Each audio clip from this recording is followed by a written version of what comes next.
apparently, guys, just like with the Sweet Baby Inc. situation where they created a Steam curation group so that you could figure out which games have Sweet Baby Inc. affiliated with it to prevent you from going to get them, a group called Melanin Gamers has developed the first ever rating system going the opposite way to help you identify toxicity in online gaming. Melanin Gamers have launched the first rating system identifying online gaming toxicity. Please check out the rating systems for yourself. I checked out the website.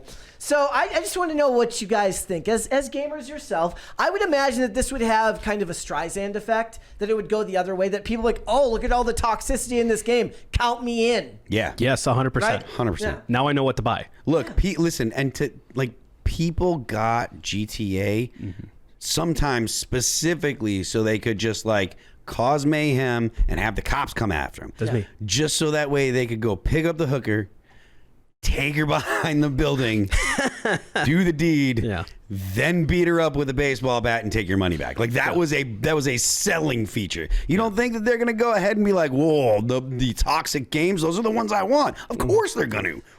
That's great. People haven't changed that much. No. People haven't changed that much. Just because the online chatter has changed does not mean that people have actually changed that much. No. And you can go into any Call of Duty chat lobby still and hear all the same kind of toxicity that they're going to complain about. I actually can't play the trailer because of all the language. You probably shouldn't. I can't. Lots of gamer words that I can't say on here that probably would.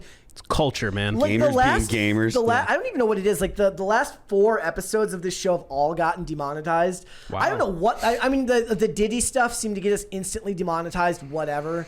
But yesterday, I couldn't figure out what it was about yesterday's episode. There was nothing that I felt was all that untoward in yesterday's episode that was actually supposed to get us, that was going to get us in trouble. We covered, so the episode got demonetized, right? Gordon Shumway's got a $20 super chat. He said, too many cis white men, that's racist, sexist, and heterophobic at the same time. Congratulations, that's the trifecta of bigotry. Hell yeah. Change the race, gender, and sexuality of your statement, and you'll be crucified. Shaking my damn head. What's interesting, so I posted the segments then, and the Diddy segment got demonetized, but the segment about Rebel Wilson and Sacha Baron Cohen talking about sticking fingers up that did not. So that was okay to talk about, but apparently talking about Diddy being under investigation for sex trafficking, not a problem. Okay.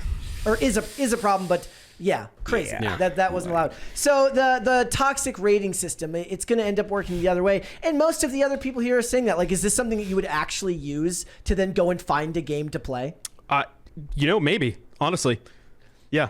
So we can go look at their website here. It's really, really fun. Let me see if I can go full screen on this one. So it lists the game. It says each rating was created by surveying hundreds of gamers and represents the average amount of racism, gender discrimination, violence towards others, crude humor, and controlled substance conversation experienced while playing online. Can I sign up to review these? That you should. I mean, that's a dream job, honestly. So here, let's go through some of them. 78% of people experiencing toxicity playing Call of Duty online.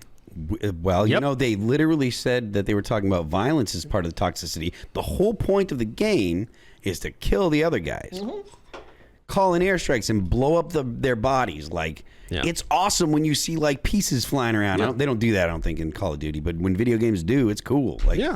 So this one says racism, 75%. Gender discrimination, 67%. Those are rookie numbers. Got to get those numbers. Yeah, that's right. Direct violence threats, 90%. That should be a staple for the game itself. That makes no sense. Sexual content, 74%. I can understand why you would be like, we don't need sexual content in Call of Duty. I get that, Well, I mean, I think they're probably just talking about the lobby here, right? The people talking about it online. They're talking about the online discourse. Oh, okay. Game. Well, that could be. Yeah. Because it's Call of Duty Online, so it's the people. So then all the stuff they're talking about is actually just human beings acting like human beings. Yep.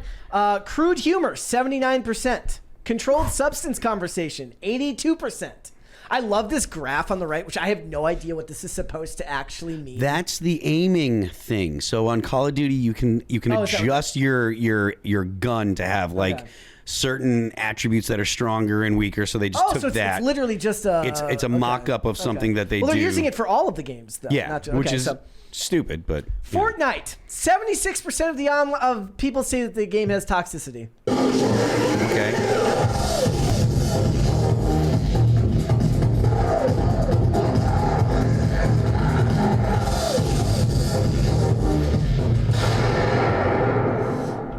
Yes, thank you guys so much for that. It's always such a. How do you even have any of this in Minecraft? Well, I mean, because everything happens in Minecraft. Yes. 50%. Listen, you know that everything happens in Minecraft. Like, the Holocaust happened in Minecraft. That's true. 56% racism, 54% gender discrimination, 78% direct violent threats, sexual content at 64% on Minecraft, of all things. They should do The Sims. I bet you the numbers would be very low on The Sims. Yeah. And they go through this stuff, and I laugh because I look at all these things, and it's like no matter how much things change, they stay the same. Things haven't really changed at all from the 90s when everybody was fear-mongering about violence in video games, saying that it caused violence in the real world, which is how they, whenever these things come up, it's always done in a way to get more, they want to get government legislation involved in this stuff, which they're doing right now with the ADL.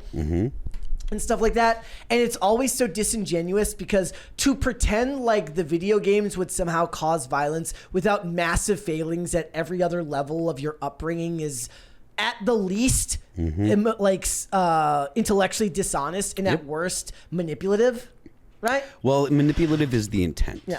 Unfortunately. So. Yeah.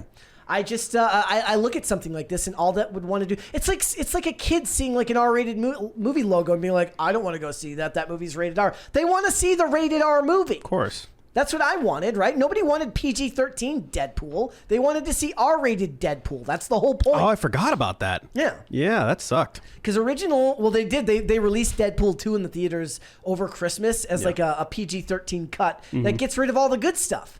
The whole point of seeing the movie is to see is to hear the swearing and to see the violence and the nudity. That is Deadpool. That is the point Yeah. of all of these things. So I just laugh because it doesn't matter how much you try, you can't get rid of the people who want to jump into your culture and use authoritarian measures to change it. And something like this just feels like the people who want to create the nanny state that prevails. I guess you could make the argument like they want to make it so that you can make an informed decision, but nobody who's using this website, unless they're using it ironically, but nobody using this website probably wants to play these games anyways. Yeah. So, yeah. It made me laugh. I thought you guys would get a kick out of this. I'm sure the people in the chat would love to go check out this site. I mean, I'm sure they are. I'm going to bookmark it. Yeah. Thanks for watching. Listen to full episodes of Pop Culture Crisis on Spotify. Keep up with us on social media and make sure you subscribe and ring that bell so you never miss the show. Bye, guys.